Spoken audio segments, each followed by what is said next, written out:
G'day, guys. Welcome to another podcast episode with my cousin Brendan again. How are you, Brendan? Good, mate. Thanks for having me again. That's really, really good, mate. Brendan's quite a travel man, and this episode is mainly about his recent travels. He's done a fair bit of South America, America, a bit in the Middle East as well, guys. So, this is definitely an eye opener, and he'll be speaking about his experiences of all these trips that he's done. So stay tuned, guys, because it's always good to listen to people's experiences when they've gone overseas, and there is a lot happening overseas at the moment, especially with this war happening. So. And guys, we'll speak a little bit about the Formula One Grand Prix in Melbourne at the end because Brendan went there with my brother and they had a real good time. So, anyway, Brendan, we'll speak about America, mate, because you went to the United States of America first on your trip, mate. So, what did you do in that 1 week? Yeah, so I got into San Francisco. I got just for the people listening, I got the B2 visa. So I didn't do the visa waiver program. Because I went to Cuba at the end of the trip as well. It was quite interesting uh, getting through customs. Uh, yeah, I got grilled because my itinerary was pretty sort of jam packed. So yeah, for those that are listening at the moment and thinking about going to America, yeah, they are pretty red hot on questioning. I had to show them my itinerary. I had to show them a bunch of tickets for flights and sporting events and things like that. And the guy grilled me for about 5 minutes. So um, that was a little bit nerve wracking. But yeah, so I flew into San Francisco Just with and San Francisco, mate, I heard they got an app. A lot of people have an app because this homelessness is a serious issue, and these homeless people are just shitting everywhere in San Francisco. Have you heard of the shit app? no, I haven't heard of that. Yeah, this is and people have got in San Francisco and they detect the shit they put on the app, and heaps of people look at it to stay away from those areas. Yeah, it's homelessness is a pretty big issue, which is something that you saw, mate. You see a lot of homelessness in San Fran. I have heard that San Francisco has gone downhill. I was there in Mm. 2013, but I didn't book Alcatraz in advance, so I was only there this time for about half a day. I specifically flew into San Fran. I went and did Alcatraz, and then I went straight down to San Jose after that. So Now that was that sort of Alcatraz, that prison's no longer used anymore, is it? nah, not for a long time, not since the 60s or 70s. Why do you think that's the case? It did. I did read up on this, and I did learn about it when I was there. It's just deteriorated. The upkeep and having to have the guards and things like that. Like people living across on the island, and it's pretty remote. They did have the potential escape. They never found the bodies, so that was one of the reasons why they looked at potentially closing because it sort of had the reputation of being unescapable. Mm. But yeah, it was mainly just deterioration and the cost to upkeep it. It's across an island and the cost of having to get across construction, everything like that. I think. Yeah. Do you know when they stopped using Alcatraz? Yeah, it was the 60s or 70s. Yeah, it's a fair while ago. I watched the Alcatraz movie again, the one with Clint Eastwood, when I got back, and Yeah. that's a really good movie that details the escape. And that's really really interesting. So I definitely recommend checking that out. It's pretty accurate. With Clint Eastwood, was he a prisoner in that movie? Yeah, he plays one of the escapees. Okay, sweet mate. So you were in San Francisco for the Alcatraz trip. Then after that, what did you do? And then I got down to San Jose, so I just left my luggage at a 7-Eleven um, luggage storage place, and then I dropped that off, picked that up after Alcatraz, and got down to San Jose by train. Got into San Jose about 6 p.m. just before the San Jose Sharks game at 7 p.m. I got a bit of Five Guys, the first time I've ever had Five Guys, so that was pretty expensive. I think it was about 40 Australian all up for a burger and chips and a drink. But Sorry, yeah, what game was this, mate? What sort of sport? hockey, NHL. Oh, sweet, mate. Yeah, Nice. I was yes. actually So watching highlights of a game the other day and there was a punch on. It's one sport in the world where you can punch on and you just get sent off here. You don't get reported. yeah, it's interesting. Yeah, it's interesting. They allow the punch ons. Yeah, as soon as they hit the deck, then they break it up. Yeah. Oh, mate. Imagine that in AFL. Imagine just like two blokes are right, that's it. You guys are you can go at it. Yeah, got some issues, and as soon as whoever hits the deck, it's all over. But a bit different in hockey. They got the pay and Yeah, everything that's as very well. So surprising because you think of like lawsuits and things like that. Like if one guy hit one guy really good and like completely buggered his jaw and he could never like eat properly ever again, he could sue the shit out of the guy and the NHL. And they must have contracts where when a fight occurs, you can't sue the NHL. There must be something in there, man. yeah, the CT and everything.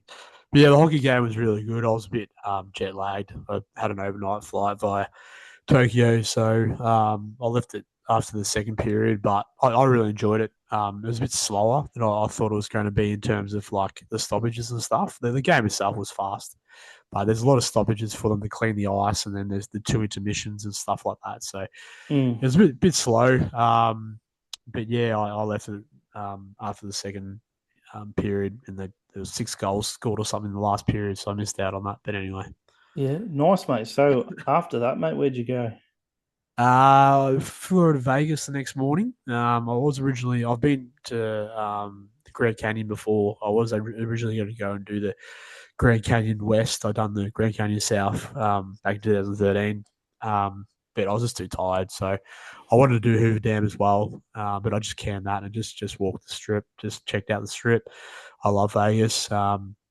Really cool place, and I checked out the Allegiant Stadium, the Las Vegas Raiders Stadium, where they have like the NRL opening game. That was really cool. And I checked out the Sphere as well, that big dome structure.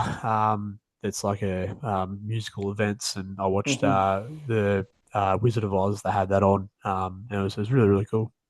That's nice because I've heard about the Wizard of Oz at that place in Las Vegas, and look like it's visually stunning, isn't it? Isn't it like the ceiling, the front, and the sides projects the whole movie?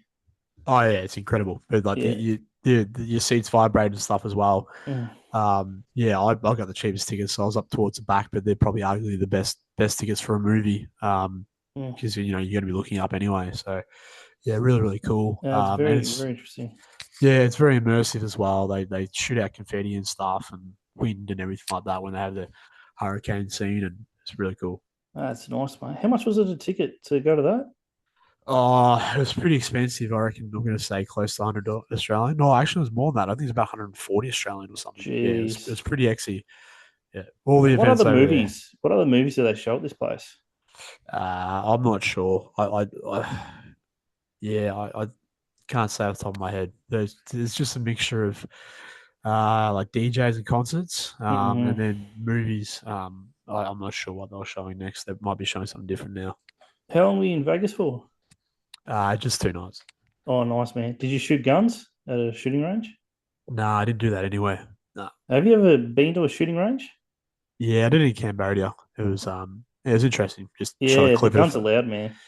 yeah, shot an M16, I think it was, or an AK-47 clip. Yeah, So I'll sort of tick that off. I think it's pretty expensive in America anyway to shoot guns. So yeah. Because in Vegas, I went there because like years ago, I've actually got on my Facebook. I shot some guns. I shot pistol, assault rifle, shotgun. Shotgun was my favorite, man. You aim it at the target, just blow a massive hole through the target. It was but yeah, the pistol. It's like when you shoot a pistol, your wrists they move up. You can't stop it. Like you're trying to hold the gun steady so your wrists don't pop up when you pull the trigger, but it just happens. And yeah, yeah, kickback's man, pretty and they're unreal. loud, man. They're louder Have, than you have you, think. have you seen in Cambodia or Vietnam where people can shoot RPGs and they shoot them at cows and stuff? No, do they do that? So, Oh, yeah, cows. you can pay to shoot it. They offered me in Cambodia to shoot a chicken, and I was like, nah, yeah, I'll pass on Sorry, that. is an RPG like a rocket launcher? Yeah, rocket projectile. It was You like fucking blowing up it's. cows. I've seen YouTubers do it, and it's like Oh, $500. They didn't do it out of cow, but they shot it RPG. okay, that's harsh. That's harsh. So yeah, Vegas. Did you go to like any pool parties or gamble or anything? Nah, not really. Nah, again, Hit up the I was clubs? nah. I've been to Vegas before, and I did the clubs and stuff previously. So I was pretty tired the first day, and then the second day was just like the Raiders Stadium and the Sphere. And I was by myself as well, so I sort of just went out, walked the strip, just wandered through a few casinos and stuff, had a few beers. Mm. Yeah, I looked into like maybe doing a pub crawl or something, but it was so expensive. It was like 150 Australian, And I was just like, nah. And I think I was there on a Sunday and a Monday as well, so I just wasn't Mm. feeling it. Yeah, I remember years ago when I did a top deck trip in America, and we went to this. It was a really nice nightclub we went to, and you go to the bathroom, and then you go to wash your hands, and there's people in there. They're passing you paper towels, and Yeah, I you, expect a tip. they want you to tip and expect a tip. Yeah, it's the weirdest culture, man. It's Yeah. Talking about the tipping culture. I think the tipping culture is good. I think Americans in general are very, very friendly and very, very helpful. And I think a part of that is the fact that like the tipping culture flows through in society. Everywhere you go, people are like so willing to help you, and they're very good communicators, and they're very sort of loud and stuff. mm, And I reckon the tipping culture is good from that perspective, but it is annoying that you have to carry around bills and yeah, chatting to Americans as well when I'm over there. They're sort of like even when you go through a burger drive-through joint, they're asking for tips and stuff now, and it's like it should be all included. So. yeah. So after Vegas, mate, where'd you go to? New Orleans. So I Yeah. flew down to New Orleans. I went to a college bowl game, the New Orleans Bowl at the Caesars Superdome. That was interesting. It was West Kentucky, the Hilltoppers versus the Southern Mississippi Golden Eagles. Mm-hmm. Really good. There was only about 5,000 people there, and Caesars Superdome is like an 80,000 seat stadium. It's the Well, biggest dome structure in the world. So that was a really cool experience. And why do like you reckon there was such a low turnout? I couldn't tell you. I mean, Southern Mississippi isn't too far away. I think that was only I had a look. It was only like a 2 hour drive or something. And then West Kentucky was a fair way away. It was also on a Tuesday. It was the 23rd, so it was a couple of days before Christmas. So yeah, I don't know. Maybe just the fact that it was close to Christmas, the fact that um, yeah, it was on a Tuesday. So but it was a really enjoyable game. There was a lot of injuries and stuff. The game went for 4 hours, so I got my money's worth. Mm-hmm. Yeah, so that was a really cool experience. Can tick that off the bucket list. Yeah. So when you went to New Orleans, did you go down the strip where all the bars are and they got all the blues music and things like that? Yeah, the French Quarter, yeah, Bourbon Street. That was Yeah. interesting. Yeah. Again, I was by myself, and it was like a Tuesday, Wednesday night when I was there, so I didn't really go out and party or anything. But I Did you just find it smelly when you were walking down there? It smelled like seaweed. nah. It's not that close to the ocean. It's more the Mississippi River comes up through New Orleans. Because I remember I Um, went there and I went down that strip where they had all the bars and the blues music, Seafood and stuff, yeah. there was some areas you could really smell that seaweedy smell. I would tolerate it, but yeah, it was interesting. Yeah, Yes. it wasn't as grand as I thought it might have been. It was definitely cool to check out. Again, like Vegas is probably the type of place you need to go with a few mates. Mm, It's a good place to lay your hair down type of place, but it was good to check out. I found it enjoyable. mm. It's good, mate. So after New Orleans, where'd you go then? I just flew up to Kansas City for like half a day, so this was a very expensive day. It was like $1,000 Australian day because it's the only day I could fit in an NFL game. And then on the way back through America, I was getting into the wild card rounds, so tickets would have been really expensive. So I flew to Kansas City, which was cool because I'm sort of a Kansas City Chiefs fan. Mm, And yeah, flew in the airport, picked up a car, dropped off my luggage at the hotel, and then went straight to the game. It was really expensive. It was like 320 Australian for a ticket in the nosebleeds, and like another 80 for a car park. Um, jeez. but yeah, really cool experience. They do entertainment really well over there. Like I just got there I just grabbed a few beers at the servo on the way through, and then just walked around, and they had like a tailgate section with DJs and stuff. A lot of people tailgating. Kansas City is really well known for that with the barbecue and Kansas City barbecue and all that. So it was really cool. Spent a few hours sort of just wandering around and listening to music and soaking out the atmosphere. And then the game itself was a good game. They played Denver Broncos. They got through to the NFC game. I think it's no the AFC game. The game just before the grand final, the Super Oh yeah. Bowl. So they were a strong team, and they won by a point in the end. Mm-hmm. So that was really enjoyable. I left at like 3/4 time just because there's like 20,000 car parks there, and I had another early flight the next day, so apparently a lot of people do that at Kansas City Stadium at Arrowhead. Otherwise, you won't get home until like you won't get out of the car park till like after midnight. Apparently, so Interesting, mate. So, geez, you've watched a fair bit of NFL so far this trip, mate. And then after that, where'd you head off to? again up to Chicago just for one night, just for a day. It sounds like there's a lot of like whirlwind. Probably not everyone's sort of travel pace, but like I said, I went to Kansas City just because it was the only NFL game I could fit in, and then I went up to Chicago because I got cheap flights down to Argentina from Chicago. So I really like Chicago. Be like Melbourne. It's probably not a lot to in terms of like attractions to go and see. It's just a nice sort of like it seems like a really livable type place. Mm, I found the vibe very similar to Melbourne. Um, the laneways and sort of like the lakefront being a little bit like the Yarra, really similar skyline and stuff like that. Yeah, I thought it was a really cool city. Apparently, Toronto, Chicago. I asked ChatGPT when I was there. Apparently, people will say that Toronto and Chicago and Melbourne have a very similar vibe, very similar feel. I heard down south of Chicago's got some of the most dangerous suburbs, like in America. They got their suburbs are so gang related. Cops don't want to go in there. Not even when a Did, murder's did, happened. did you watch Power Force season 3 or? Is that based in Chicago? Yeah, yeah, the one with Tommy. Tommy Egan. Tommy Egan, yeah, the third I haven't series. watched. I haven't watched about him yet, but Yeah, was that yeah, filmed you just haven't in watched Chicago? any of it yet. Not, not Force, but I need to watch Force. Yeah, watch Force Man. It's good. It's based in Chicago. And yeah, it just looks at all like the factions of the gangs and stuff. It's obviously dramatized, but it's worth a look.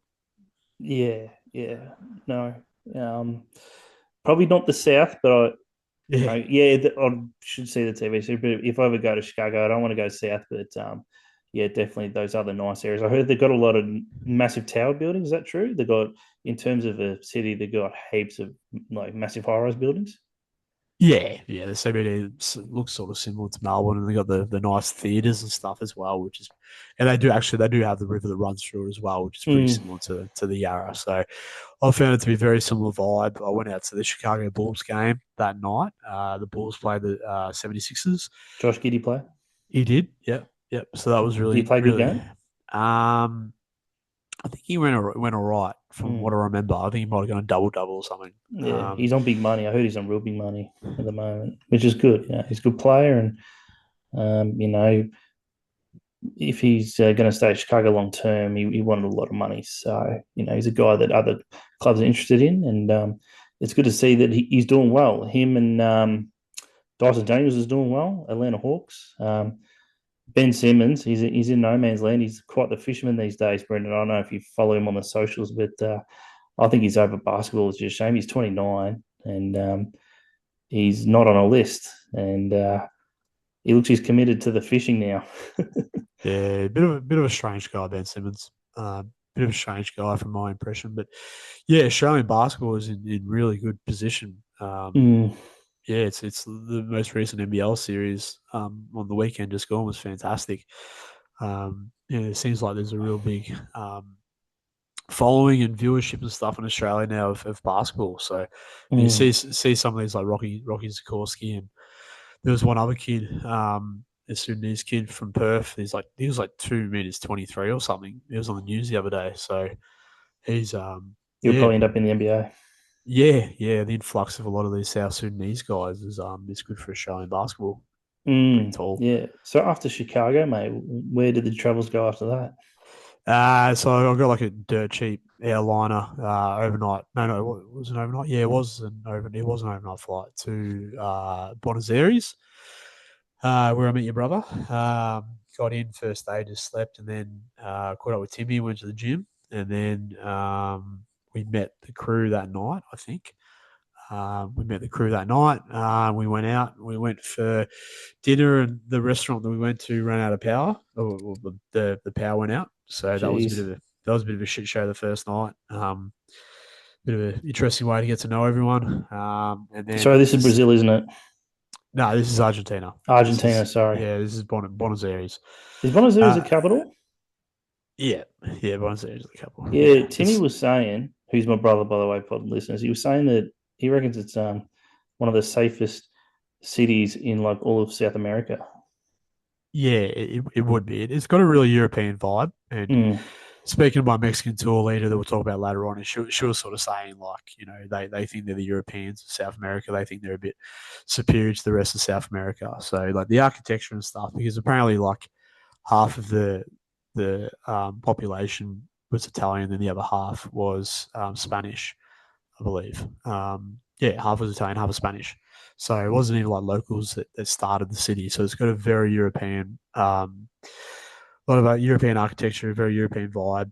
It felt very safe. It was relatively inexpensive. I really liked it. The second day we went out to Boca, where like Maradona played his soccer. mm, So we walked around the Boca area, which used to be a slum. It used to be a very poor area, and it's been like sort of gentrified and fixed up a bit, and like coloured. So when all of the immigrants came on their boats, they would have all the leftover paint from the boats, and they would paint all of the slum and all the different houses and stuff. So it was really colourful. That was really interesting.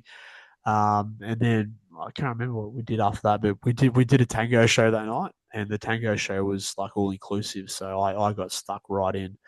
But then I got sick the next I got sick after that. So yeah. Were you um, in Argentina when Maduro, the ex-Venezuelan president, when he got caught by the Americans? Were you in Argentina when all that was happening?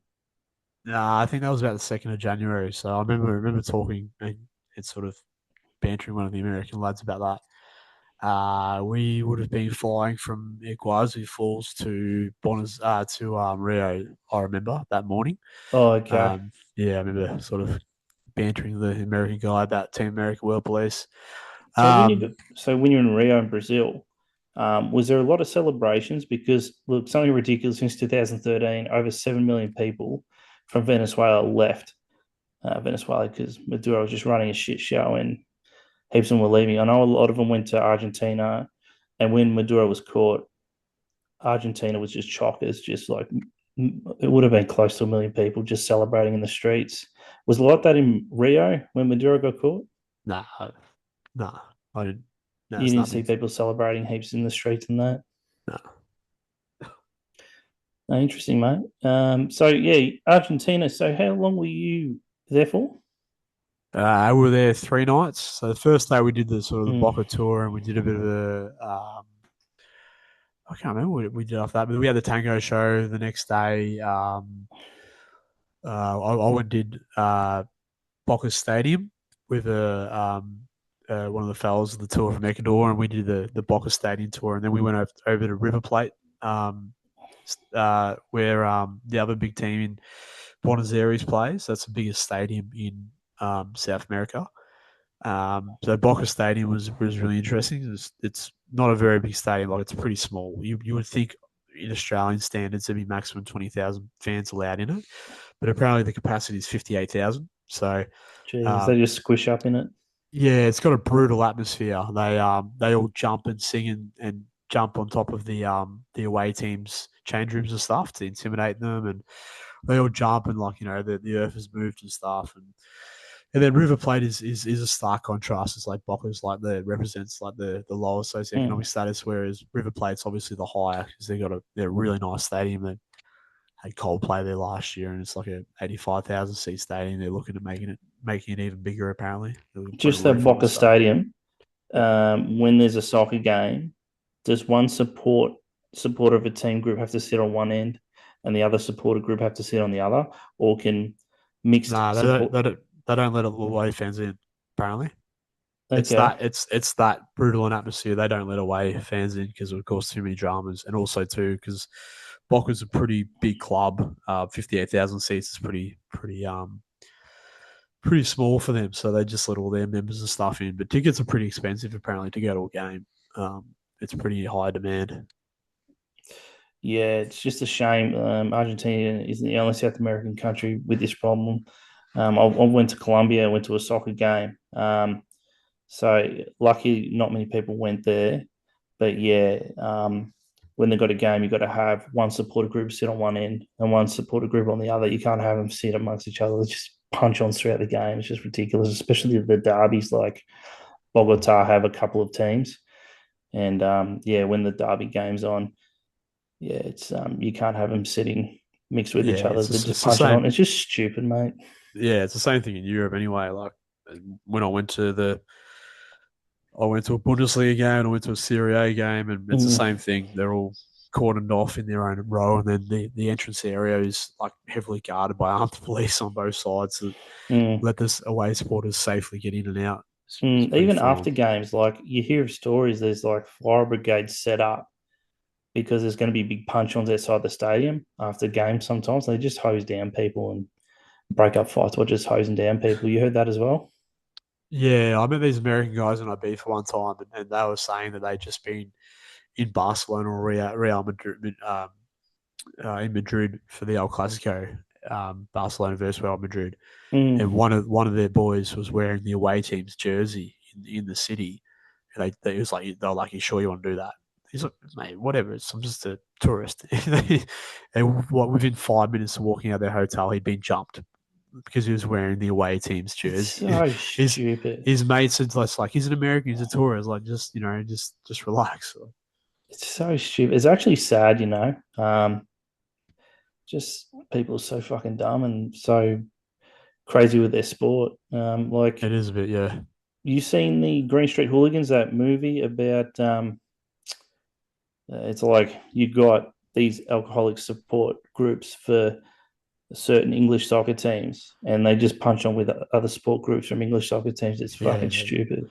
The GSC, the Green Street Elite, the West Yeah, Ham. it's just Yeah, fucking stupid. And unfortunately, a lot of that stuff's true. They're just fucking punching on because they support different footy clubs, and yeah, it's fucking stupid. Anyway, mate. So after Argentina, you went to Brazil, and was Rio the first place you went to?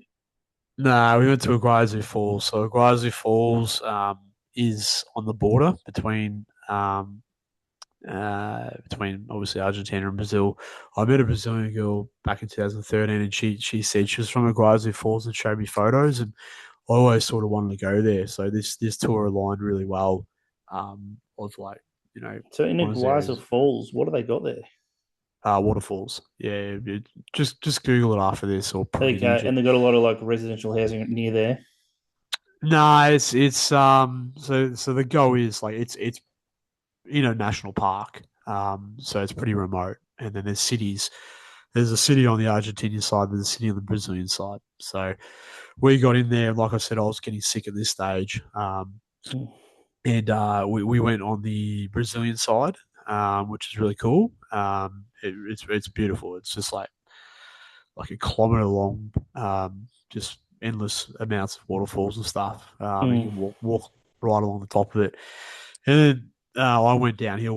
We went out for I think went out for Brazilian barbecue that night, which is really not really tasty.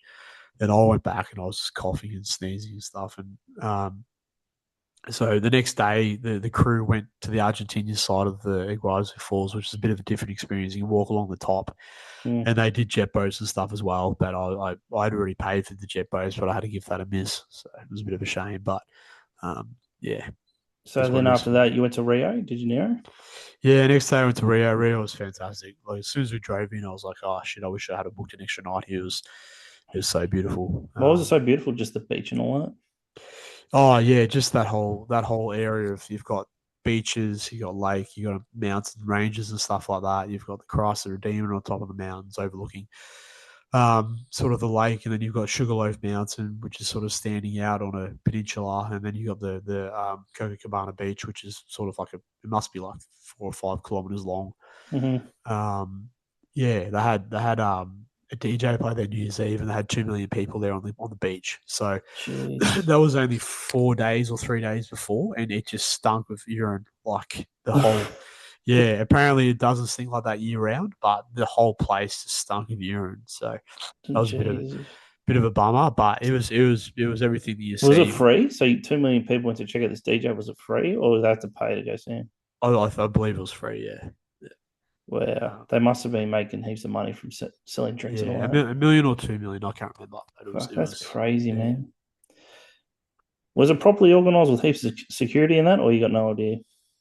Oh, I couldn't tell you. Yeah, I couldn't tell you. Mm.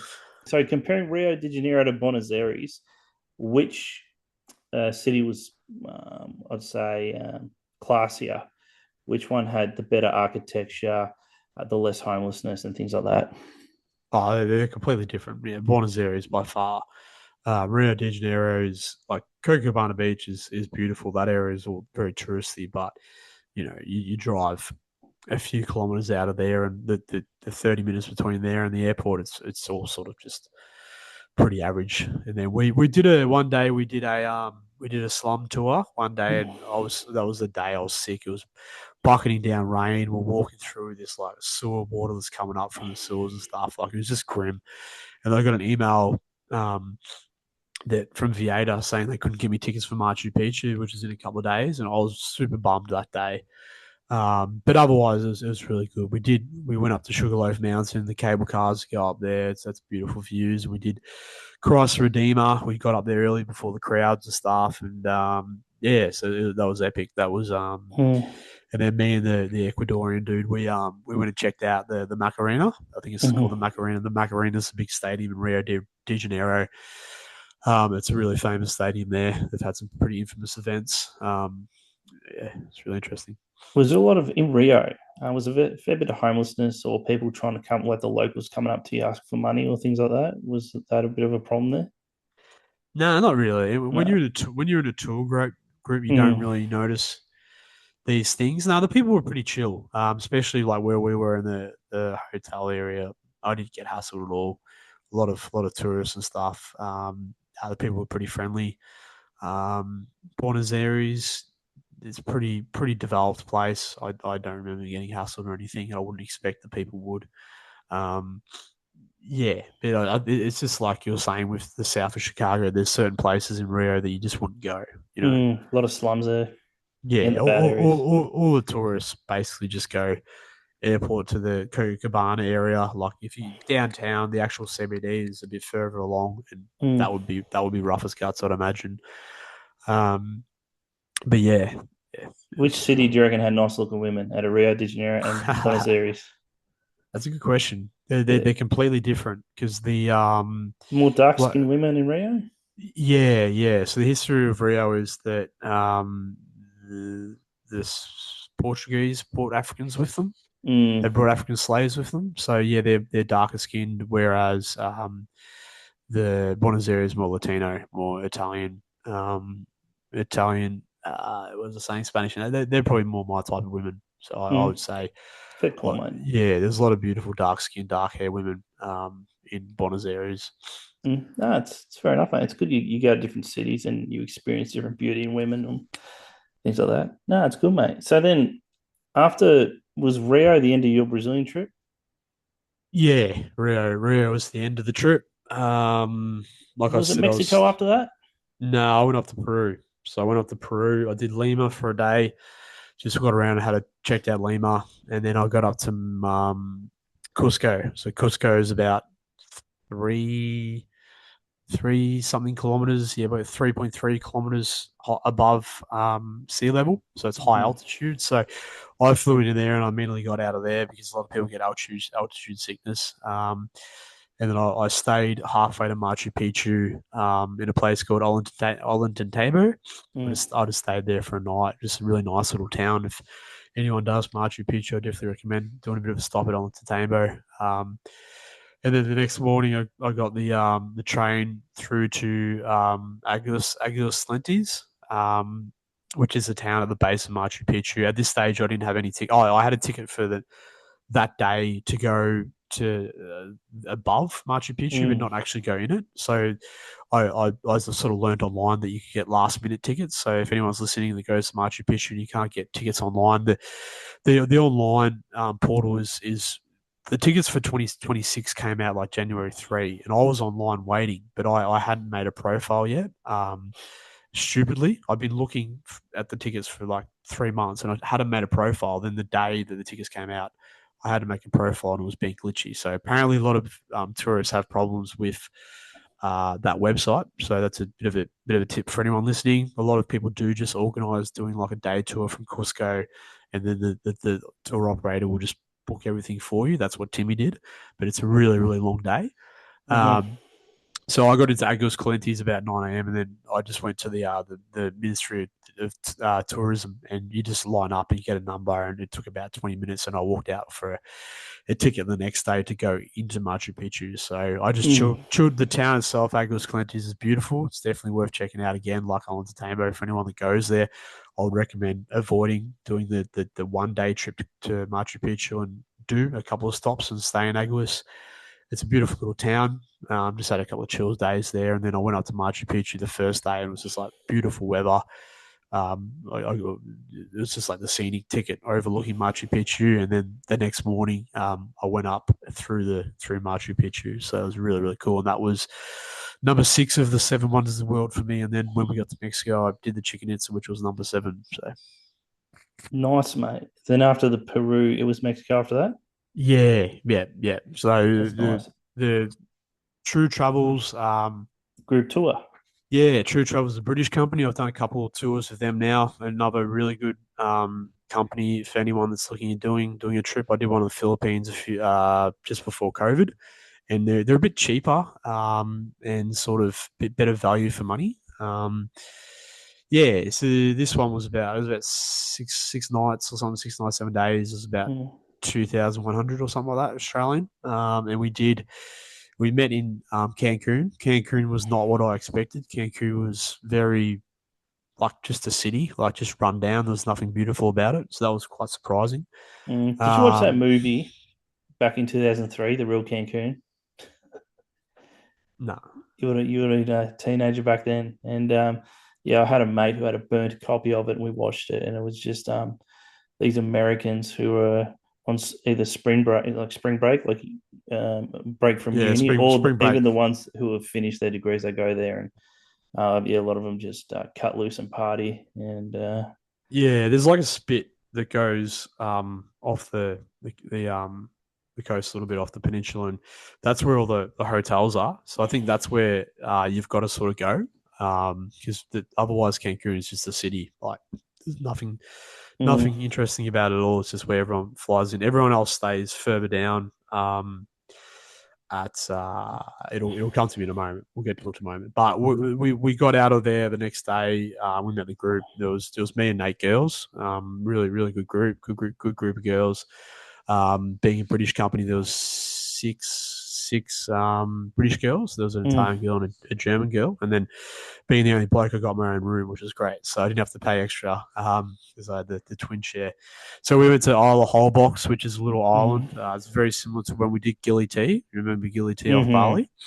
Yeah, very similar vibes. So there's no cars there. They've got the Horse and carts. nah, not horse and carts. They've got those 4-wheel drive thingos, the Polarises. Yeah, they got the Okay. Polarises. So they got those taxis, which are really cool. But there's no paved streets; it's all sand. Just had a couple of really chill nights there, which was good because obviously my trip so far has been like really hectic.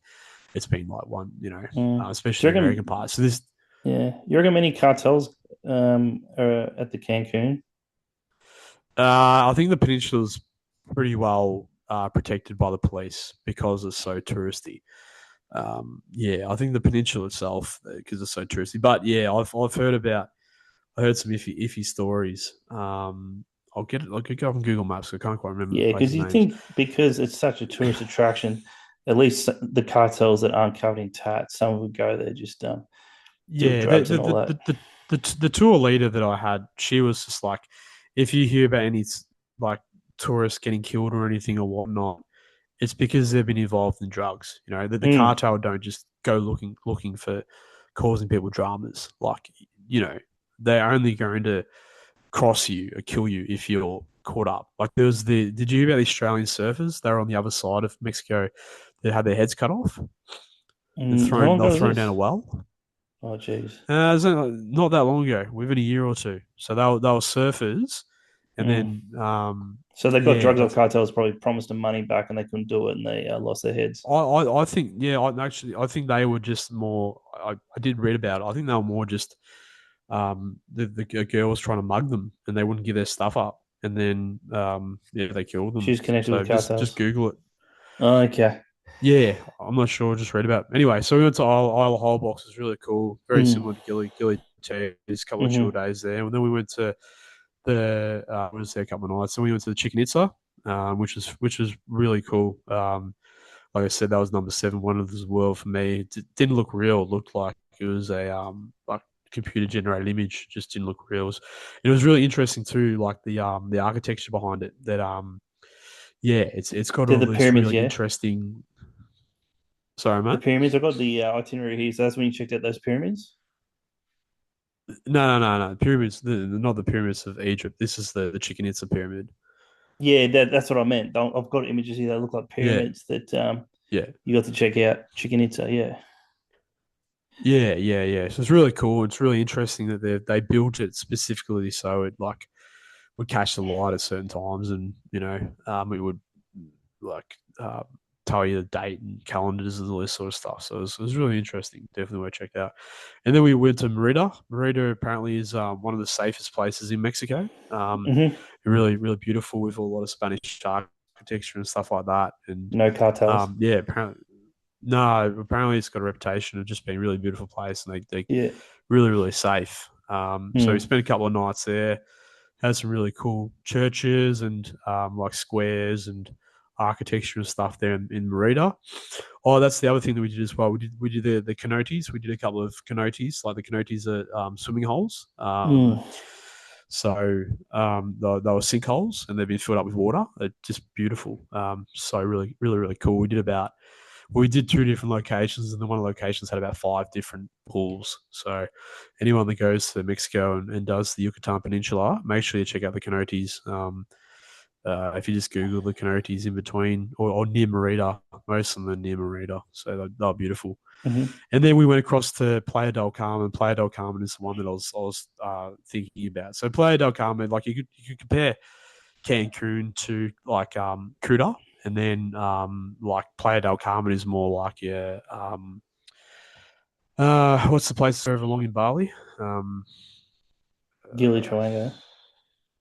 no, like sorry, I'm I trying was to think. there. Oh, At Bali Street went yeah, Seminyak. Seminyak and Oh yeah. Seminyak and the other one. So yeah, Playa del Carmen is more like a Seminyak, and the other suburb next to that. So that's where sort of everyone goes. So yeah, we were there just for a night. That was very touristy, and then back to Cancun. We missed Tulum. Tulum's the one that they've got like festivals and stuff there, like some really cool concerts and stuff. But the tour leader was saying that Tulum's a pretty sketchy area. Like that's a lot of drugs and stuff, and Mm. yeah, that's a pretty iffy area as well for tourists. So Was yeah, your I tour felt guide Mexican? yeah, she was Mexican. Yeah, That's good. so yeah, so I felt safe there. I think like all these places, like I deliberately booked South America other than Peru a group tour, and then Mexico a group tour to feel safe. Hmm. And yeah, I didn't feel unsafe there at all. Then after that, man, we then went to Havana, to Cuba.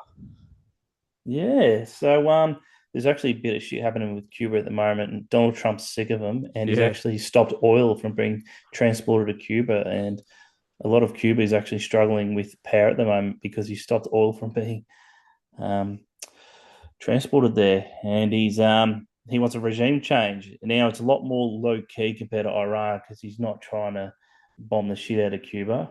But yeah, look, Cuba's been a problem for America for a long time, and they've been a communist party for a long time. And yeah, so a lot of people don't know this, but they've got a lot of problems at the moment, and I guess the strategy is to try and get the population of Cuba to rebel against the government and yeah, create change.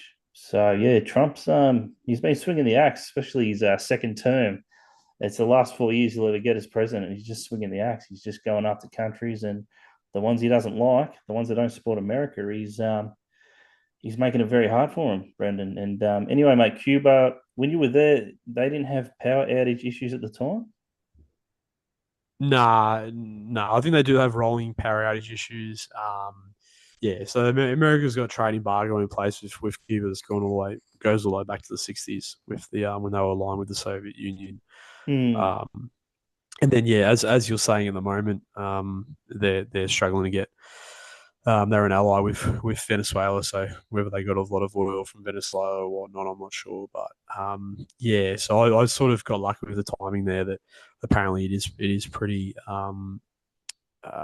rough there at the moment. And when you were asking earlier about like whether people are hassling you or whatnot, I was definitely getting hassled in Havana. Like Havana's an interesting place in that it's very beautiful. It's got really interesting architecture and it's very colorful, very artsy and music sort of a scene place. But then it's very dirty as well. It's very poor. There's like just rubbish in the streets, rubbish everywhere. Like you're just constantly getting hassled with. Like I got one on the first day I was there. This beggar was pretty aggressive, like asking me for money. Like Mm. quite aggressive. And then there's just guys there, just everywhere you ask, trade money, need whiskey, cigars, whatnot. Like so, It's just sad, constantly isn't it? hassling you. Mm. Yeah, well, like, I saw an image on Facebook. I don't know how accurate it is, but it was saying Cuba's the 11th poorest country in the world. So, Mm. yeah, so these are things that they're very low socioeconomic status. Uh, Mm. Off the record, but Brennan, yeah, it's you did tell me, um, just about any woman, even if they're married, if you did pay them, they'd have sex with you. That's that's what I yeah, read online. Yeah, so don't yeah. take my It's word for it. But yeah, apparently, yeah.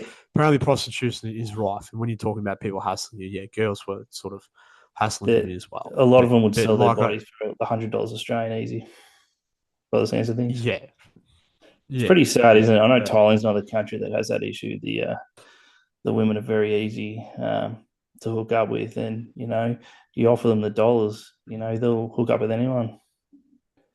Yeah. Yeah, Yeah, so even if they're married or they got boyfriends and whatnot, they just mm-hmm, yeah, hence they look at it in terms of like their partner knows that they're doing it and they look in terms of they need the money. So yeah, mm.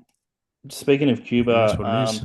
some of the Fast and Furious movies have been filmed in Cuba, and yeah, some of the scenes are just beautiful. Yeah, Can't it's not remember. like Yeah. that though. Yeah, it's Fast Nine, I think, that was filmed there, and that was one of the ones that I got a little bit disappointed because James Bond, one of the James Bond was filmed there, or the most recent one, Skyfall.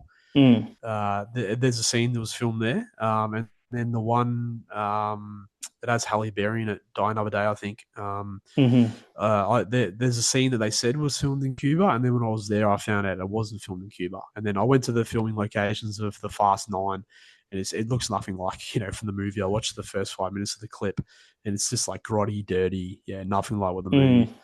movie's They made it must have out to cleaned it be. up heaps before they did the film shooting. Yeah, yeah, they just got all the beautiful people, and they got all the nice old restored cars, and as they do, as Hollywood does. But it was still really cool to check out. It was sort of yeah, I'm glad I went and did it because it's always a place that's interests me. But again, I spent a lot of money and time because I had to get the B2 visa, which was 185 US. Um, Mm, because because if you do the visa waiver program, you can't go into America again after Cuba. You have to get the B2 visa. So yeah, so I went back into Miami, and then the customs lady was no dramas at times. She just asked me like a few questions and waved me through. So that was cool. And then I was sort of on my way home. Then I did the Everglades one day. I had a car, so I did the Everglades. I did South Beach, Miami, which was cool. It wasn't as big as I thought it was going to be. I just stayed near the airport because it was cheaper. But yeah, it's a beautiful place. It'd be a really cool place to live. I reckon. And then I flew out of Fort Lauderdale, so I sort of drove past the Dolphin Stadium and where the Formula One and stuff is in Miami on the mm-hmm. drive up to Fort Lauderdale, and then I flew across to LA, Nice. So sorry, after Cuba, you went to Miami. Miami. Yeah, How yeah, long were you there for? just the 2 nights. Nice, mate. So when you went to Miami, did you check out any sport there? Nah, no, there's nothing on at that stage. I think I was there like Nice, mate. midweek or something. Nice, mate. Yeah. So, what were the things you liked about Miami when you were there? The Everglades tour was really, really cool. Yeah, like the Everglades tour. That was interesting. It was a nice day. I was sort of there, it's sort of close to sunset, so it was sort of pretty beautiful. Little Cuba was actually really cool. They got a little Mm, Cuba in Miami, and because you can't, like, it's illegal to bring cigars in from Cuba to America because of the trade embargo, they did Mm, actually have like Cubans making Cuban cigars, So I thought about buying some there, but I don't actually smoke, so I was sort of like, I'll mm, just let it go. But yeah, Little Cuba's really really cool. If you're ever in Miami, I enjoyed that. And then mm, yeah, just South Beach was beautiful, but it was a pretty average day when I was at South Beach. So I just sort of walked around and checked out the beach and checked out the restaurants and that, and then kept mm. going. I remember when I went to Miami. This would have been back in 2017, and I went on a bus tour, and it was really good. It was really hot, but yeah, we went to that area where there's that river, and then just all these rich people just live at that river, and they're all got boat docks at the rear of their houses, so you could see like Serena Williams's house and all these other celebrities. And yeah, it was definitely an eye opener. These big, beautiful houses that they got. I don't know. I can't remember the name of that river, but Yeah, I know the one you're talking through, the one that sort of goes through and cuts off sort of South Beach. It's sort of like an definitely an island. eye opener, mate. You could see people's backyards and just Yeah, beautiful boats with the the docks and massive yeah, houses. the yachts are incredible. Yeah, it'd be a pretty cool lifestyle. Do you follow Alex G at all? Nah, who is this guy? Alex G is like a 25-year-old guy. He's got like Cuban heritage and he lives in Miami. And he's a Mm, day trader, so he's a multi-millionaire. And he lives in Miami. And some of his vlogs are really cool about his lifestyle and stuff. But he streaked the Super Bowl this year, and he did it 2 years ago as well. So he made a vlog about him streaking the Super Bowl. Jesus. And he was advertising his day trading company. There's another YouTuber I watch, Matt Armstrong. He repairs like crash damaged cars, and he's repairing Alex G's Bugatti Mhm. at the moment. And he's just Matt Armstrong's just bought a house in Miami as well. But it looks like Geez, it'd be really cool. streaking the Super Bowl and being caught. That'd be a huge fine. What do you reckon the fine would be? 50K? I reckon, but that'd be cheap for a guy like him, like Yeah. because he was advertising his trading company, so the Mm, exposure and stuff would probably be worth it for a guy like him. And he paid $50,000 for the seats anyway, so that is probably chump change. But yeah, in summary, I think Miami would be a really cool place to live if you had money. no, Yeah, you definitely. probably. It's definitely an eye opener. But it's a massive, massive place. Like when Yeah. you look at it, that it's just like Miami goes into Fort Lauderdale, and Fort Lauderdale continues on into other cities and stuff as well. Like it's Mm, just flying in.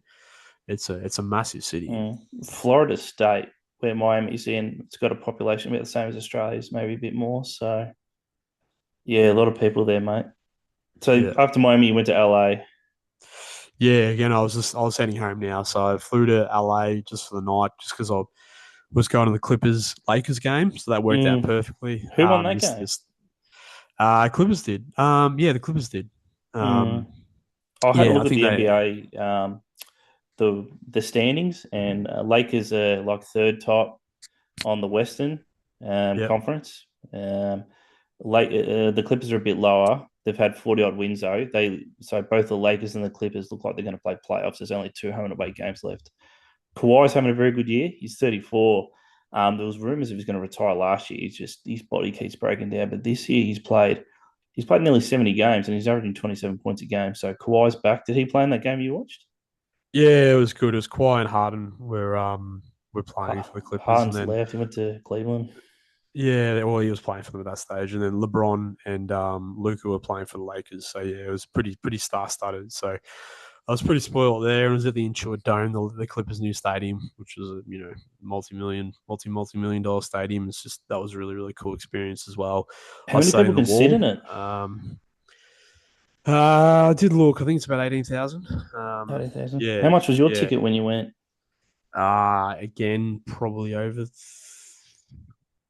Probably, I think that was about 320 Australian as well. Yeah, And you were about in the 200, nosebleeds right up the back. I wasn't too far up. I was probably about 2/3 the way up the wall. So yeah, that was a sick experience. Really cool stadium. Really modern and advanced. It's got all the bells and whistles for getting in, and it's got that like the technology that you don't need to buy anything. You just pick it up and walk it out, and it charges your card and It's just stuff. So crazy how expensive it is to go to a game. Imagine if the AFL was like that, $300 a oh ticket. yeah, No one would go. yeah. Oh, You it's know, it's MCG's America. got a Yeah. stadium, what, 100K? No, sorry. um, 100,000 people, sorry, can sit in it. And yeah, if you had $300 tickets, mate, no one would be going. It'd Yeah, be like a ghost town. the NFL was out today, and I know the pre-sale there was like people showing screenshots that they were like 60,000th in line just for the pre-sale. So getting a ticket today for the NFL at the MCG in September, I didn't even bother. I was looking into doing it. I think my cousin or dad, so I was talking about maybe looking into doing it, but I sort of didn't even bother. I reckon it would have been sold out. So yeah, yeah. When you look at it that way, I paid $320 for that ticket, and I paid 100 Australian dollars for 10 games of the D's, and I've paid 140 for 8 games of the Storm. So I've paid more for one game between the NFL, Mm. one game for the NFL, one game for the NBA was more than I've paid for 18 games of AFL and NRL this year. So It's just crazy. And then when you went to that Clippers LA game, was it basically a packed house? yeah, it was really strange. Like, I get the impression because Clippers don't have as bigger fan base as the Lakers. There's a lot of Lakers fans there. It's probably about half half, and Mm, I get the impression there's a lot of tourists there as well. It seems like mm, it's a real tourist trap. But yeah, it was really weird. Like the first half of the game, only half the seats were full, and then by the end of the game, it was completely full. So it's just weird that it's so expensive, and yet people are just happy to rock up for the second half. It's a bit strange. So mm. um, yeah, Yeah, interesting, mate. So, was that the last interesting thing you did in LA, going to that basketball game? yeah. I was just there, short trip. Flew in Mm-hmm. at like 4 p.m., 4 or 5 p.m., and then I was flew out again the next morning like 7 a.m. So Yeah. had a fair few of those nights and days. And then I flew to Kauai. I flew into Honolulu. I've done Oahu and Maui before, but I didn't do Kauai the last time that I was there. So I did Kauai. Kauai is the northernmost island of Hawaii. I just did that for one night because like the hotel I got was the cheapest hotel on the island, and it was still like $240 for the night. It was just like bare basic motel room. Had a car and did Kauai. Kauai's beautiful. There's the Waimea Canyon in the Mm-hmm. middle. Mm-hmm. It's very similar to Maui in that like you drive around a corner and you think it seems like you're in a different world. So did the Waimea Canyon. I did the on the north the famous cliff faces. I'll just get Mm-hmm. it up. Mm-hmm. But yeah, that was my last stop in Kauai. Um, yeah, it was very beautiful. Hawaii is always good to visit. Have you ever been to Hawaii? No, I haven't. My parents did recently, and they liked it. Yeah, But Nepali coast, okay. and then the lookout that I went to was the Kilohana Mm-hmm. lookout. Yeah, if anyone goes to Hawaii, definitely recommend checking out Kauai. It's expensive, but it's beautiful. You probably only need sort of same as Maui. You'd probably only need 48 hours there. And I did a scenic flight as well around the island. That was about 240 Australian. Mm-hmm. Um, yeah, I'd highly recommend doing the scenic flight as well. What is the scenic flight involved? Is that in like a helicopter or? You can do them in helicopters. The helicopters are more like 500 strung. It was just more in Mm-hmm. like a little little Cessna, and we're just up in the air for an hour, and they just went around the island clockwise. Yeah, you just with the pilot, and he just does some running commentary as you're flying around. So he just did a loop of the island, and yeah, it was really cool. Mm. What we'll do, Brendan, is we'll speak about the Middle Eastern trip you did last year, mate. So did you start in Egypt? I did start in Egypt. Yeah, I um How long were you there for? I was in Egypt for about 8 or 9 days, I think. Yeah, I flew to Cairo. Cairo's a bit of a shithole. Is that the Because they're capital? very much, yeah, Cairo's very much a shithole. Like the outskirts is very slummy, very sort of grotty, very poor.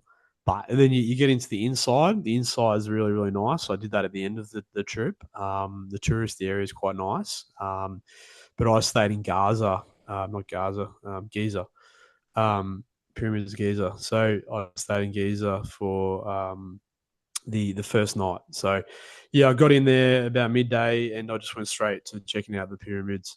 So Giza Um, is where those really yeah, popular Egyptian pyramids are. yeah, that's where the big pyramids are. There's some So crazy conspiracy theories. They reckon aliens built those pyramids. What are your thoughts on that? no, I think it was just manual labor, mate. Yeah, manual labor and the inclines, the slopes that they used, because the people that the buried nearby, they found that their bones and their spines were all like curved and stuff from all the heavy lifting. So yeah, it was When do just you reckon they were pure built? manpower and slavery. Were they So built BC before Christ? These pyramids? yeah, yeah, I can't remember if it's 4,000 years ago or 4,000 BC. That's crazy. Yeah, let me Google it. So did people Yeah, go so trying to build these pyramids and they got hunchbacks? heaps of people did, mate. They were slaves, so they just Yeah. the pharaohs. So they were built between 2,600 BC and 2,500 BC. So Mm. yeah, like I said, about 4,000 years ago. Um, yeah, it's incredible. It's really interesting. You know, that was a big bucket list item for me doing the pyramids. But yeah, just for people listening at home that are interested in doing them, just be really wary. The people there will try to scam you. They'll try to talk you into getting a camel. They'll try to talk you into having a personal guide. I just put headphones in and just ignored them. The Egyptians in general, like the people that want something from you, the money side of it, they're very annoying. Like it's not, you can't really just go for a walk without getting hassled. You know, you just wherever you are, you go for a walk. Every 50 meters, there's someone that wants something for you. It gets really freaking annoying.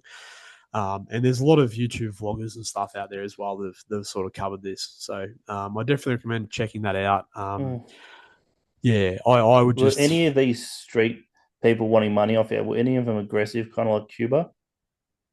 not that I can remember. I think there were mainly children were the beggars. There was some child beggars from what I can remember. Um, but yeah, I got in there. I just ignored. There's like an official ticket booth just to the right of the entrance, there where you get the tickets, and then I went in and just ignored all the people that were hassling me. Just with my headphones in and just walked around the site. Yeah, so they've got the two huge ones, and then one of them is a little bit small, and then they got a few others, small ones off to the side. So you can go into two of them. Yeah, you can go into two of them, which I did. Just take cash with you. What I remember, I purchased a ticket for the big one to go inside, but then the other one you had to buy a ticket online, and I was having a problem with my internet or something, but I managed to make that work. So yeah, it's cool. You can go into the pyramids, and then the Sphinx is there as well. Yeah, definitely really worthwhile checking out. That's good, man. So how many pyramids do they have in there? You said it was Giza? Seven pyramids, I think. Yeah, I'm pretty Seven sure there's pyramids. there's there's the three How big high do you ones, reckon and they then are? Are these pyramids like 50 meters high? oh, again, let me have a look. The height, Mm. I think, it's about 150 meters. I think Giza Jeez, imagine height. building those in the year 4000 BC. Yeah, It would have taken 100. The ages. Great Pyramid of Giza is 146.6 meters tall. And yeah, so now it's the outer layers sort of fallen off, so it's about 137 meters Now, the reason why they tall. built these pyramids was to bury prestigious people. Is that what the reason is to build them? Yeah, so the pharaohs were The prestigious um people. yeah, the pharaohs were the kings, Mm. and they were buried there. Yeah, the esophaguses kept there, and then they were basically a memorial or whatever their beliefs were for them to go into the afterlife. There's a monument or whatever for them. So, but they've built a $1 billion museum just down the road, and I didn't know about this.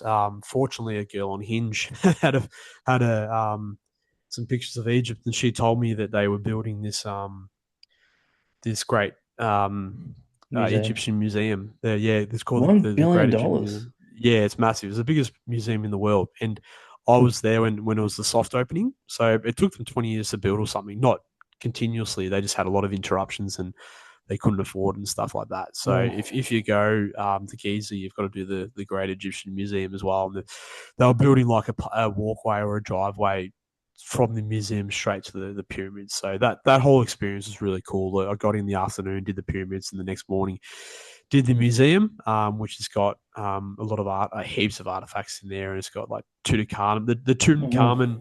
Tutankhamun exhibition was the only one that wasn't open yet. Otherwise, yeah, they had some massive statues and some esophaguses and all sorts of. It's very interesting, mate. I've just got to, with your Yeah, Egypt trip, you also went to Hurghada, Luxor, Aswan, Abu Simbet. Anything interesting about those places?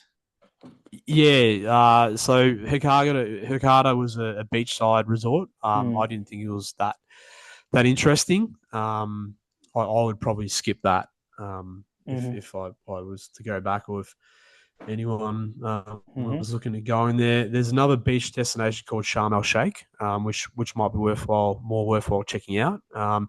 Luxor is where the Valley of the Kings is. Yeah, that's where the Valley of the Kings is. So that's a really important archaeological site that has like a Mm-hmm. dozen tombs of different kings, including Tutankhamun, that has been buried there.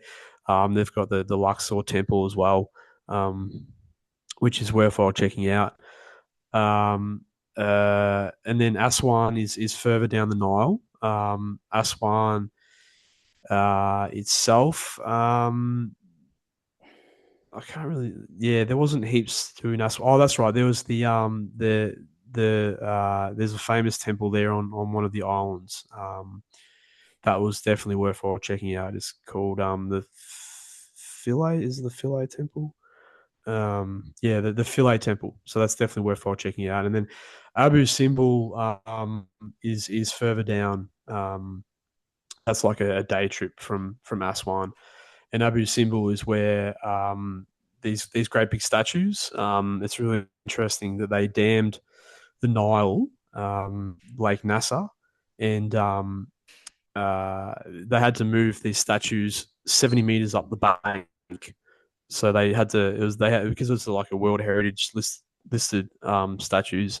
They had to get the United Nations back in the 1950s or 1960s to help them like cut it up in cross sections and then move them further up the bank to where they are today. So Mm-hmm. that was really really cool as well.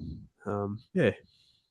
Yeah, interesting. Now, I don't know too much about Egypt as a country, but you're just mentioning the pharaohs and the kings that they previously had. Do they have a royal family there with a king and queen?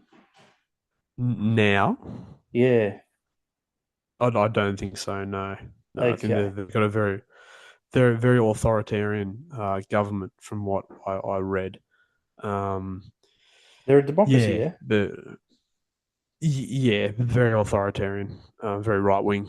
Um, yeah, that's what I was going to say. Is yeah, between all of the temples, Luxor Temple, Komombo Temple is another one that I went to. Edfu Temple is one that I went through between Luxor and Aswan. They're definitely worth Mm. checking out. Yeah, it's really intimidating culture that I would say the Egyptians back 2000 2,500 BC, like just the things that they made, the gold and the temples and the paintings and everything. Like it's a really intimidating culture. It's really really interesting. Yeah, I Mm. highly recommend it if Yeah, anyone goes, but just make sure you do your due diligence about the pitfalls of Egypt. just something interesting, Brendan, that I know about Egypt. I'm not sure if you know this, but America, since like the 1950s, have given over 150 billion dollars to that country. So, long story short, like in the 1950s, 1960s, Israel and Egypt were in wars with each other over land and things like that. And pretty much with America, a lot of people know this, some people don't, but the Jews are very influential, and Israel is a Jewish country, and they've got a very influential lobby party group in Washington. They're so influential, the Jews. There's like 600,000 of them that live in America, a lot of them in New York, and there'd be over 800 billionaires in America, and something ridiculous like 40 to 50% of them are Jews. So they're very influential in America. And long story short, America, since like the 1950s and 1960s, have given Egypt billions and billions of dollars to pretty much stay nice with Israel. So that's probably something you didn't know, mate. Yeah, quite No, I didn't know interesting. that. That's interesting. Yeah, very interesting Yeah. that America give them billions annually to pretty much be nice to Israel. It's not just Egypt, Jordan. America have given them billions and billions of dollars for a long time to stay nice with Israel as well. So yeah, a lot of people don't know this. As I said, the Jews are so influential in America, very influential in this Iran war at the moment. Virtually, Israel has pulled America along to force Iran to a change regime, and they bomb the shit out of them. So, um, yeah, when you went to Middle East, you never went to Iran, did you, Brendan? It's to Iran. Yeah, you didn't go to Iran, did you? No, of course Nah, not. No, no, no, no. you didn't go to Iran. No. But you Yeah. did go I to was just gonna Jordan. yeah, I was just gonna say before I get to Jordan is that I didn't go to the Sinai Peninsula. The Sinai Peninsula, Sharm el Sheikh is at the bottom of the peninsula, and that's supposedly a very safe area, tourist area. But the Sinai Peninsula is to the east of like the Suez Canal, and Cairo, and that's sort of then the border of Israel and Gaza, and that's apparently a pretty sketchy area. So that's just one that would come up on Smart Travel if you looked up. So yeah, I went to Jordan next. I flew into Aqaba. So Aqaba is on the Red Sea, um, uh, and that's sort of in the south on the Gulf of Aqaba. So that was I really liked that. I wish I had have skipped to Hurghada and spent more time with Aqaba. It was a really beautiful beachside town. I was sort of only there for a night. And then I went to the car and went to Wadi Rum. Wadi Rum is a like a national park, protected area. They filmed a bunch of movies there. June's Mm-hmm. been filmed there. The last Star Wars Episode 9. The Martian was filmed there. Yeah, it was incredible. I really want to go back there one time and just spend a week there or something, just chilling. Really, really, yeah, like mystical sort of a place. It was really cool. Yeah, it's awesome, mate. Yeah, it's a good sum up of Egypt there. We'll get to Jordan. So, just for the pod listeners, you've got Egypt, then Israel, then Jordan's a bit higher up. So I've got here Aqaba. That was the first area of Jordan you went to. Yeah, yeah, that's the beachside town I was just talking about. So really nice little, really nice beachside town. They've got some really nice diving and stuff, snorkeling nearby there as well. I didn't get a chance, but like I said, I could between Akaba and Wadi Rum, I reckon I could go back there for a good week or so. Mm-hmm. Wadi Rum's the second place I went to. Like I was just saying that they've filmed a lot of movies there, and it's just like a really Yeah. desert place, but it's just got a really really unique like topography and geography. It's really really beautiful place. And then after that, I Mm-hmm. went to the Petra. Petra is one of the wonders of the world. Mm-hmm. Um, that was a really really cool experience. I sort of didn't know that. I thought it was just the treasury. So the treasury is the image that everyone sees as at the no, not the treasury. The treasury is the one out the back. What's the one at the front? The monastery. The monastery is the one at the front that everyone sort of. That's the one that everyone sees. And then the treasury is the one out the back. And yeah, it's huge. It's an entire city. Uh, yeah, it's an entire city. And I was there for about 4 hours just walking around. I probably clocked up about 15 kilometers. But yeah, it's pretty fantastic place. Really, really interesting. Nice, mate. I've got here when you went to Jordan. I've got here Petra, Dead Sea, Amman, and Jerash. What were some of the nice things about those areas?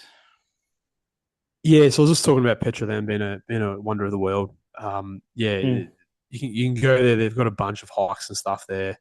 mm. Um, I'd recommend going there for a couple of days. Again, I was on a sort of a whirlwind trip, so I was just there for half a day, about 4 hours, but I still saw a lot. Yeah, there's lots of interesting hikes and then out the back. And then I went to the Dead Sea. Dead Sea was absolutely fantastic. I love that. Stayed at a resort called the um, was it the O Beach? I'm just looking. Is it right Yeah, at the the O beach? Is Beach it? Hotel. Yeah. So you can go down. It's on a cliff face, and then it's got a pool and stuff. And um, it was about 130 Australian a night. It's sort of Mm-hmm. bit deteriorated, but I could definitely highly recommend it for anyone that goes to the Dead Sea. But yeah, floating in the Dead Sea itself was a really cool experience. It's sort of got like 10 times the salt amount of the normal ocean. So that's why you float, and then obviously they call it the Dead Sea because nothing can survive in it. So yeah, I loved Jordan. I wouldn't go. I probably wouldn't go back to Egypt. I've sort of done everything I've wanted to in Egypt, but Jordan was sort of like pretty good mixture between like developing and developed, and it was quite safe as well. Mm. Yeah, I You weren't loved getting it. heckled in Jordan, so you go up the road, go up the footpath 50 meters, and you're gonna have hecklers trying to get money from you in Jordan. Nah. That was another good thing about Jordan is it wasn't Mm. you wouldn't get harassed and stuff. So it was quite nice getting across the Jordan after having been in Egypt. So and then after the Dead Sea, I went to Oman. Spent a couple of nights in Oman. Oman's got a few things to see. You've got the Roman Theatre, the Oman Citadel. There's not heaps going on in Oman. They got the Rainbow Street, I think it's called, or they got like a famous street of like there's a mosque as well. And they've got like a famous street which has got like all the bars and stuff. And then Jerash. Jerash is like Pompeii of Jordan. It's yeah, it was an old Roman city, and then it's Mm. now it's ruins. So you sort of just walk through the it's an archaeological site, and it's got all the old Roman architecture that's now ruins. So I'd definitely recommend checking that if people get to Jordan. Yeah, so just comparing Egypt to Jordan, Jordan had less poverty compared to Egypt, you'd say? Yeah. Having said that, like in Wadi Rum itself, and then certain parts of Jordan, they were still pretty poor. You know, living in Egypt's a tents and way stuff like bigger that. country But with a bigger population that I know of. yeah, the best way to compare the two is Jordan was less intense. Jordan was less intense. It was better organized. It was safer. It felt safer. Um, yeah. So and there was less. The locals were less annoying. Yeah. Would you say in Jordan there were more locals that could speak English? That's another good question. Mm. Yeah, I think Egypt and the touristy areas they sort of spoke broken English. Then yeah, because I was on a really fast trip, I was only sort of like sort of interacting with people on the tours and stuff, the day tours like in Wadi Rum and the Mm. people, the hostels and the hotels and stuff like that, and all those people can speak English as you'd expect at a like Mm. a international hostel. Nice, mate. Just with Jordan, I like obviously in Egypt their main language is Egyptian, um, but in Jordan, what's their main language that they speak? Egyptians, it's Arabic. Okay, Um, Jordan, I think it's Arabic as well. Let me have a look.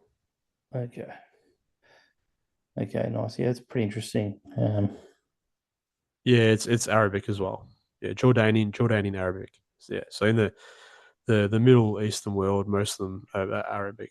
Um, yeah. Just comparing the women as well. You think on average in terms of, do you reckon? Do you reckon out of Egypt and Jordan, which one do you reckon you had more glamorous women? You could say that you saw. Um, I don't know. I don't think I really came across a lot of women on the trip. I think Hmm. yeah, I don't know. No comment on that one. Yeah, fair call, mate. I think a lot of them were wearing burqas and stuff as well, from what I can remember. Is that both in Egypt and in Jordan? Yeah, yeah, yeah. I think yeah. Yeah. Okay, fair enough, mate. Sweet. All right. But what we're going to do now, guys, we haven't finished yet. Brendan and my brother went to the Formula One Grand Prix in Melbourne. So, Brendan, was it the first time you went to the Melbourne Grand Prix? The second time I've been, I went way back in about 2010. Hmm. So yeah, In terms of your ticket, mate, how much was your ticket to go this year? about 210 Australian for a general admin pass. Wow. And when you went there, did you and my brother, did you guys move around to different areas or you could only stay in the one area? Yeah, we just wandered around. So we got there pretty early. We got there about 9:30, and the Mm, F3 race had just finished, and then we sort of just walked around to sort of like one of the fan zones, and the supercar race was on. So we sort of had a bit of a look at that, and a bit of a walk around the fan zones. Yeah, we probably did it like two sort of loops. They put in what's the word? Like a bridge across the lake in the middle. mm. Um, so we sort of did like two half laps of the lake throughout the day, and just yeah, just floating in and out of like the food areas, grabbing the odd beer. Um, Mm. How much were the yeah, beers? Would have been expensive. about $13. Yeah, about Is 12 that just for like a $13. regular cup, pretty much? Just like a can of Heineken, yeah, Wow, 13 330 ml can of bucks. Heineken. Yeah, Yeah. the food was reasonable though. Mm, The food was probably similar to the prices. They had like so many food options there. They had a bunch of food trucks. I would say having a look at the prices, I don't think they'd be more than like 10 or 20% more than what you'd probably 20% more than what you'd pay like outside the place. So that they weren't really ripping you off too bad. that's good. Um, yeah, I got like a chicken schnitzel and chips for like $28. So it's pretty good. It was like Mm. really filling as well. And the ticket, how much was it a ticket? $210. 210. Yeah. In terms of yeah, so it was actually the first Formula One I watched from start to finish. It was an hour and a half race, and Mercedes did well, Brendan. They got first and second. So I got here George Russell won it for Mercedes, then Kimi Antonelli for Mercedes came second, and then Ferrari got the third and fourth spots with and Charles Leclerc. Ferrari, he was third, and Lewis Hamilton, who's Kim Kardashian's new boy toy. He got fourth. So he's had quite a longevity career. Lewis Hamilton, from memory, I think he's 37 and he's been in it a long time. So he's still racing well, even at the age of 37. So, and then I've got here Lando Norris from McLaren was fifth. So, yeah, pretty. I don't follow it too much. I know Ferrari are very strong car company with the F1, and I know they're usually up there with their races. And yeah, so what in terms of there was live music, Brendan, that had some DJs and stuff at the end. Yeah, so we had the supercars and they had the F2 race. We sort of found a neat little spot on a bend. We watched the F2 race, and then yeah, we watched the F1. We found a good spot just below a screen, and we could see about 100 meters up the road. So that was really cool. Yeah, Mercedes and Ferrari are sort of the top two manufacturers so far. The first three races of the year, and this is they've brought in a whole heap of changes this year for the Formula One cars. So this year they're all hybrid cars now. So they're half battery, half combustion engines. Mm, They're a lot smaller engines, but they're still the cars are still the cars themselves are smaller as well. So the FIA was trying to make the racing more competitive, more takeovers and stuff like that. But another thing about that is that Mercedes and Ferrari, to a lesser extent, have sort of capitalized on the changes the best, especially Mercedes with their drivetrain and the hybrid engines. They've sort of capitalized the best. So it's sort of a little bit unbalanced at the moment, and Mercedes are way ahead of everyone else. But yeah, it was good. There was 120 takeovers this Grand Prix versus 45 last year at the Australian Grand Prix. So it has made the racing a little bit more interesting and entertaining. But after about like 10 laps, it was just Mercedes and Ferrari were out in front, and then there was some pit changes, and it was a bit weird what happened. Ferrari are well known for not being very good strategists. Um, they stuffed up their pits, and then like the they came out about 10 seconds behind Mercedes, so then the race got a bit boring. for the rest of the race. But yeah, it was still a really, really good day. It was a nice day. It was like 25 degrees or something. And then afterwards, there was Shouse, Shouse. Um, they've got that song. All I knew this song once a night. That song. Anyway, if you look It it went up, off. that's their well known song. So It went yeah, off by so sense of things, mate. yeah, so we just chill by the bank of the lakes and we just chill, listen to them, having a couple of beers, and then Big Juju Mont came on, and then we listened to him for about an hour, and that was it. Called curtains. So What time do you leave? uh, probably about 8:45, I reckon, something like that. Nice, Yeah, mate. so really, really big day. Maybe it might have been quarter to eight, yeah, about that 8 o'clock or something. But Would you yeah, we go got there. next Got time? Would you go next year? oh yeah, absolutely. I'll definitely go again. Mm. But because it's sort of like you get the same thing every year. I don't know if I'd go next year, maybe, but I'll definitely go again in within the next few years. Yeah, Yeah, just it's it's good, mate. highly recommend. $210 is good value, especially considering you go see Juchumon, that's going to be $100 itself. So, Mm. yeah, really good value. Yeah, because what really got me into the Formula One was that movie with Brad Pitt. Have you seen that movie? Yeah, it's the following of the Formula One has blown up since that Drive to Survive series, and then the Formula One movies. No, it's It's Brad Pitt's massive. highest grossing film. It grossed over 600 million. So the guy's been making movies since he was a teenager, and that movie's his highest grossing film. And yeah, it's brilliant. The same director as Top Gun Maverick directed that one. And if you haven't seen the Formula One movie with Brad Pitt, guys, go see it. You don't have to be someone that likes Formula One. Just go see it. Storyline's pretty good. Um, the racing scenes are very good, very well directed, and it's definitely an eye opener. There's nothing like it out there, so it's a very well written and directed film, the F1 movie. So Yeah, I liked it. I have to watch it again. The old Cinderella story, old dog, old veteran coming back to redeem himself. and beat Lewis Hamilton. Hmm. Geez, imagine Brad Pitt riding the formulas in real life, mate. It'd be no good.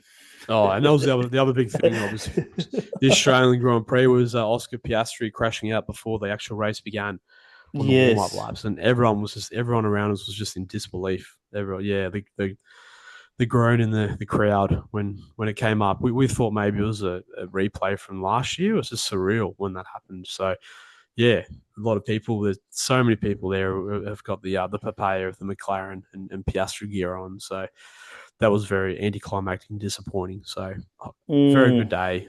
Yeah, but yeah, yeah. All right, Brendan. Thanks a lot for this pod episode, mate. So guys, I hope you enjoyed it listening to Brendan and his travels. And if you plan on going to these countries that Brendan's been to, it sounds like Brendan's just giving you some hints which places to go to or not. So yeah, guys, hope you enjoy this pod episode. It's quite different. I haven't done one about someone's trips, but yeah, it's good to do a different pod episode and speak about someone's different experiences overseas and things like that. So, guys, I'll leave you all to it, and I'll see you on the next episode of Keats Pod. Cheers.